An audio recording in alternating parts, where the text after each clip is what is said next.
Beira, listen to this, Mail and Guardian. It is a few minutes past 9 p.m. on Saturday. Beira is a ghost town, a shadow of its former self. The streets are deserted and darkened. Some are blocked by fallen trees. There are no police in sight. On Avenida Eduardo Mondlane, which leads onto the elegant colonial-era palace of the provincial governor, one building is brightly lit with dozens of luxury cars parked outside.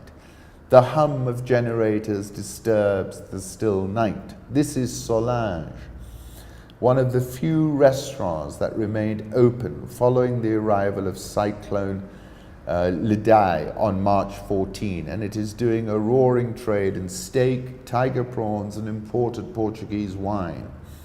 In the wake of the disaster, some dishes now go for 6,000 meticals. The restaurant's not feeding any of the hundreds of thousands of people affected by the cyclone. Instead, its patrons are the ministers and senior government officials who flocked into Beira to assess the damage. Early on that same day, Avenida de Mozambique, which runs through the poorer, high-density suburb of Munhava, men and women are fishing handfuls of rice from the floodwaters. The water's up to their knees. The rice comes from a nearby rice warehouse.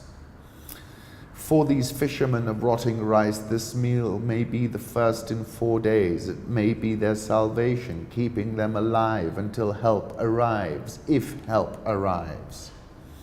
One of them is Dixon Mafiga. I know that rice can create disease, but I have to choose between starvation or dying of disease after eating. John Felisberto lost his wife and son buried by a wall of their house when it collapsed. They were buried without dignity, their bodies carted in a wheelchair, usually used to carry garbage.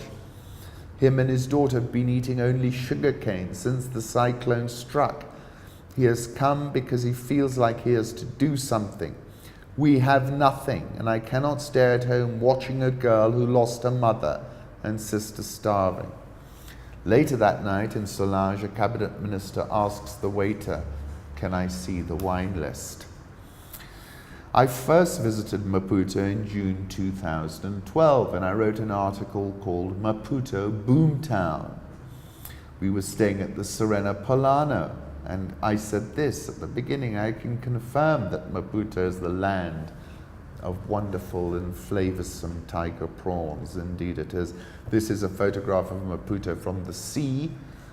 And in October 2016, I wrote Mozambique from Boom to Bust, a cautionary tale. Mozambique popped onto the global radar in 2011 when huge gas reserves were discovered offshore.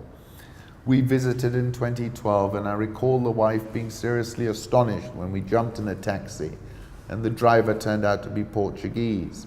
I said Mozambique could be the next Qatar, as we stuffed ourselves with wonderfully favoursome tiger prawns. The Mozambique floods have covered more ground than New York, Chicago, DC and Boston combined. Post-flood satellite images of Mozambique show that the cyclone Lidai submerged around 835 square miles of homes and fields. Beira will go down in history as having been the first city to be completely devastated by climate change, said Graca Mackell. Goes back to my point about the level of interference we've created in the cosmic tuning phenomenon. And of course the John Donne poem, "For whom the bell tolls, no man is an island entire of itself. Each is a piece of the continent, a part of the main. Each man's death diminishes me, for I am involved in mankind. Therefore send not to know for whom the bell tolls, it tolls for thee."